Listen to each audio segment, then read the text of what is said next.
Halo, kita akan belajar lagi ya di Pinetwork ini tentang yang kita bahas adalah Web3. Karena apa? Karena saya sedih aja ngelihatnya komen-komen banyak yang Pinetwork kan Web3 itu istimewa, pasti akan berarti ya intinya kayak gitulah ya, membanggakan tentang Web3 dan seolah-olah Web3 itu hanya terjadi di Pinetwork. Dan itu yang saya sayangkan sih.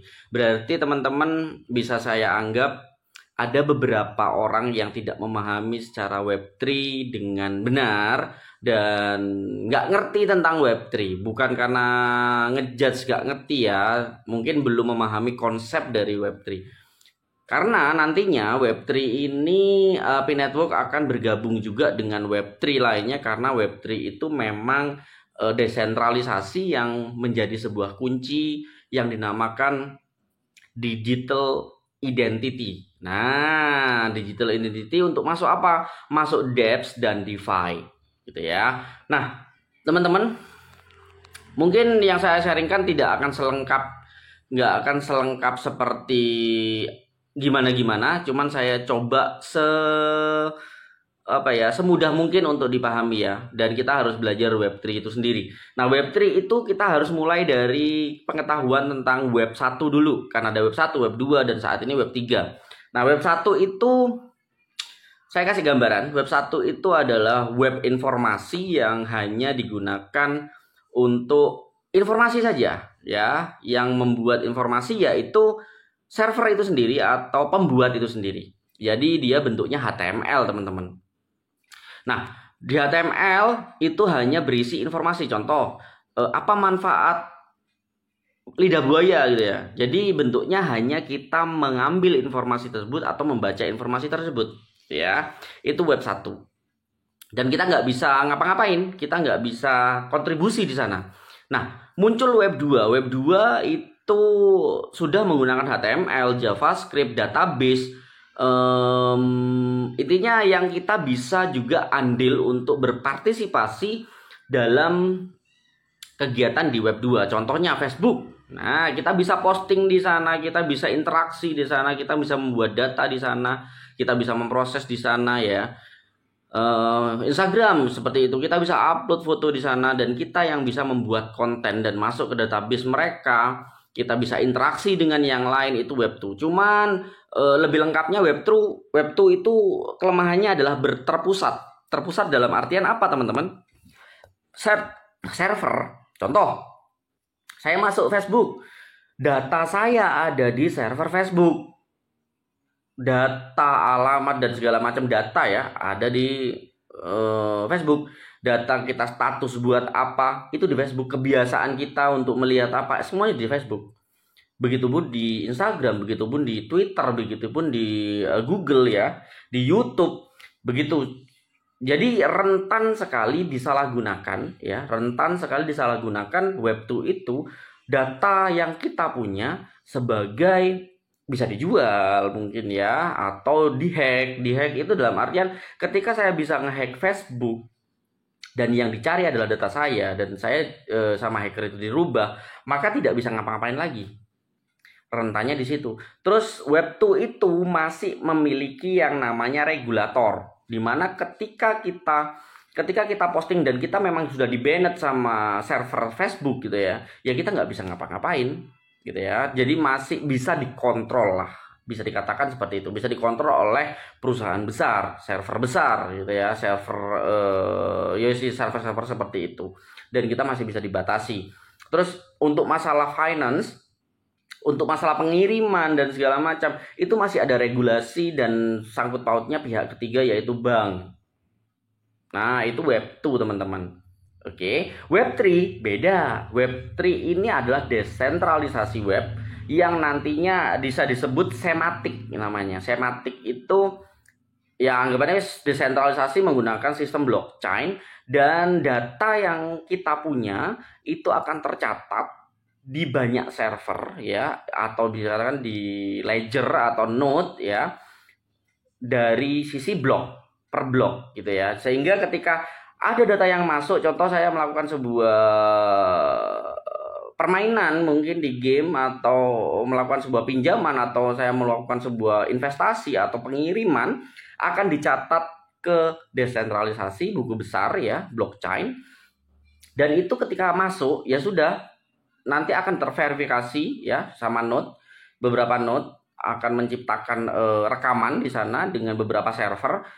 Setelah itu tidak bisa dirubah lagi. Nah, ketika ada perubahan data, yaitu aku mungkin dikirim lagi atau mengirim lagi, maka itu adalah data baru.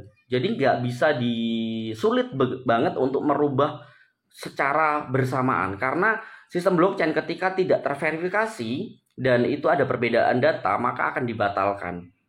Ya, simpelnya kayak gitu. Dan tidak ada regulator di Web3. Regulator dalam artian ketika kita kirim sesuatu ke wallet antar wallet, wallet sini dengan wallet situ ya, tidak akan bisa diregulasi dan sistem keamanannya sangat kuat gitu ya, itu Web3. Dan di Web3 itu ada identity apa tadi aku bilang ya? Ya wis, ini identitas sendiri lah ya, private identity, atau bisa dikatakan apa tadi saya bilang, kok aku lupa tiba-tiba ya.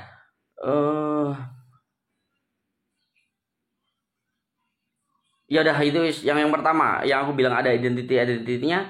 Nah, private identity ini adalah seperti seolah-olah kunci kita yang bisa masuk kemanapun dan tidak disimpan di sebuah database perusahaan seperti Facebook. Kalau kita mau daftar Facebook kan pastinya data kita tulis dan akan disimpan di server Facebook. Nah, kalau kalau di Web3 itu tidak bisa, karena kita yang punya sendiri. Dan apa alatnya? Alatnya adalah wallet. Nah, P-Network itu masih belum mencapai Web3 yang sesungguhnya. Karena pada akhirnya Web3 yang sesungguhnya, karena sudah dicatat kok di P-Network atau di white paper, itu masih ada firewall namanya teman-teman. Di firewall ini, karena masih aktif, belum dicopot sama core team, itu tidak bisa untuk bergabung dengan Web3 yang sesungguhnya. Nanti pada Web3 yang sesungguhnya itu ada Web3 Binance, ada Web3 Get.io, ada Trust Wallet Web3, dan di Indonesia sudah ada namanya Selar teman-teman, Web3-nya sebagai identity ya, private identity, atau bisa dikatakan ya private identity lah intinya ya. Jadi nanti di situ sebagai kunci masuk untuk menandakan kita. Dan kita bisa melakukan apapun tanpa ada regulator atau regulasi yang membatasi kita di Web3. Kayak gitu ya. Contoh di Binance App gimana? Di Binance itu di bagian sini ya. Ya, di dompet ya. Sorry, ini kok ada tutupannya. Di dompet. Terus bagian atas ini. Ya, di sini Web3. Oke, di situ adalah Binance Web3.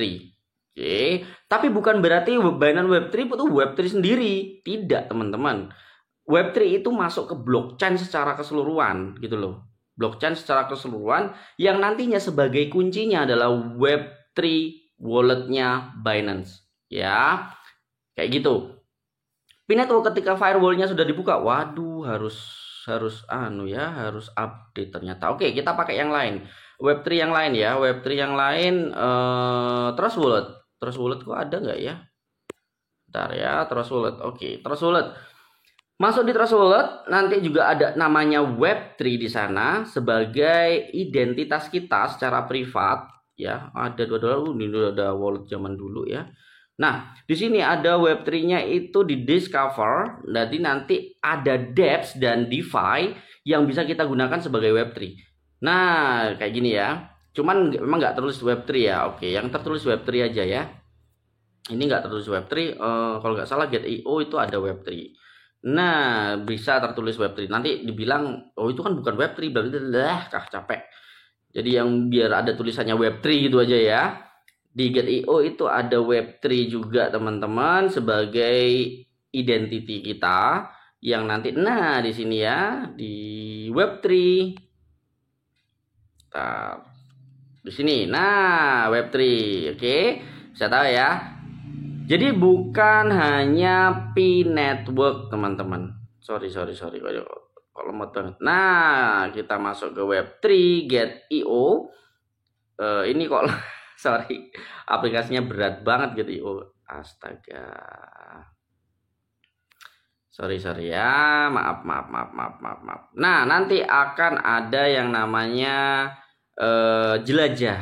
Nah, jelajah ini semacam dApps ya, dApps dan DeFi yang bisa kita gunakan sebagai website baru seperti layaknya kita di Chrome kayak gitu ya. Dan Web3 bukan berarti menggunakan aplikasi P-Network Web3, enggak. Oh, kita nanti pakai Chrome pun bisa menggunakan Web3 teman-teman. Jadi bagi teman-teman yang belum jelas tentang Web3, kenapa adanya Web3, lebih baiknya belajar lagi deh, belajar lagi, cari yang lebih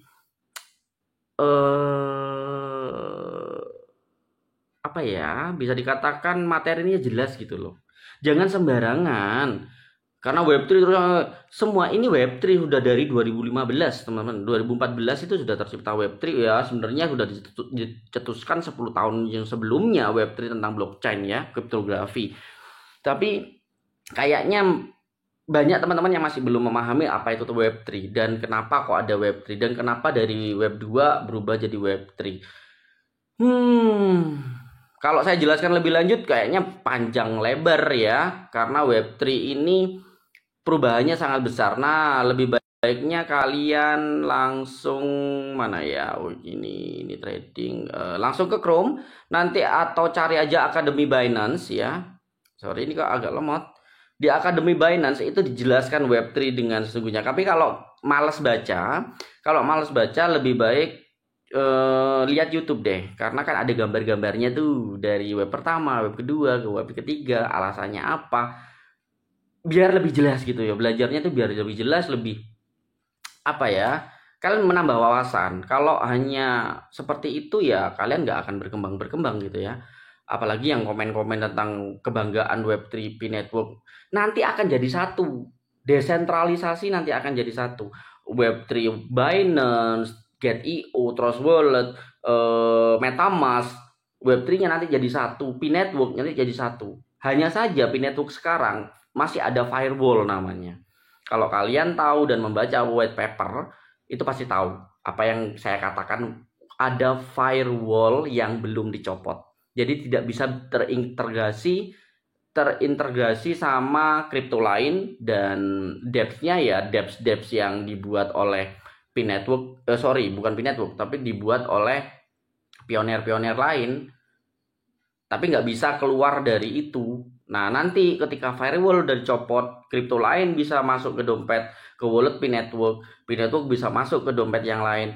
Itu firewall sudah dilepas dan kita bisa menikmati Web3 yang sesungguhnya dengan Web3 yang lain dan wallet yang lain sebagai identity gitu ya. Identity di saat ini paling ya yang bisa kita nikmati sebagai Web3 di P-Network.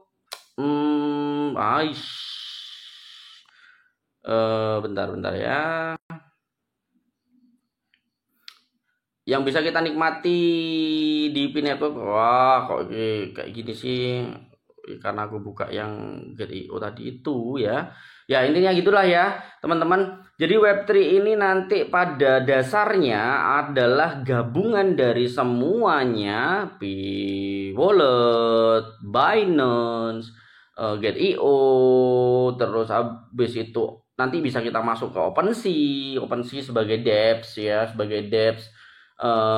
Beef, Uniswap, banyak banget dApps-nya, itu banyak banget. Ada game-game juga teman-teman di sana. Lebih baik untuk yang nggak paham Web3 cari tahu dulu ya Web3, jangan asal komen dengan kebanggaan kalian tentang P-Network Web3. Padahal Web3 itu adalah satu kesatuan nantinya sebagai desentralisasi blockchain di dalam ledger ya, untuk pencatatan ledger node yang tidak ada regulasi, sehingga kita benar-benar bebas menggunakan data kita, tidak bisa dilakukan oleh orang yang tidak bertanggung jawab menggunakan data kita gitu. Itu singkatnya dari saya. Kalau pengen lebih jelas silahkan, tetap saya akan bilang carilah informasi dan wawasan Web3 dengan baik, jangan sembarangan. Oke, itu aja yang bisa saya sampaikan. Semoga bermanfaat saja apa yang saya utarakan di Web3. Jadi jangan terlalu bangga-bangga banget ya kalau belum tahu tentang Web3 sesungguhnya. Oke, cuman tetap ya semangat aja. Kita belajar bareng-bareng. Oke, nanti kita akan belajar blockchain. Blockchain itu dari sisi tadi kan video sebelumnya kan sudah membahas equilibrium. Nah, kita akan membahas yang namanya order book untuk penentuan harga kesepakatan. Nah, order book itu penting. Oke. Jika kalian setuju dan pengen belajar, silahkan komen setuju. Belajar order block agar wawasan kita bertambah. Tapi kalau nggak mau ya nggak apa-apa sih. Aku juga nggak rugi kok. Ya, gitu aja. Salam petir. Bye-bye.